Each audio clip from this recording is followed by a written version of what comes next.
చక్కని సీతకి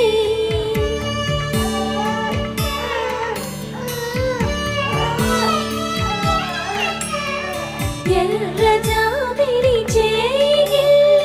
రాముడేడని అడుగుతుంటే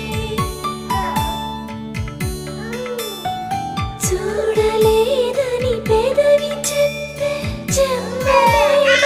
కనులు చెప్పే నల్ల పూసై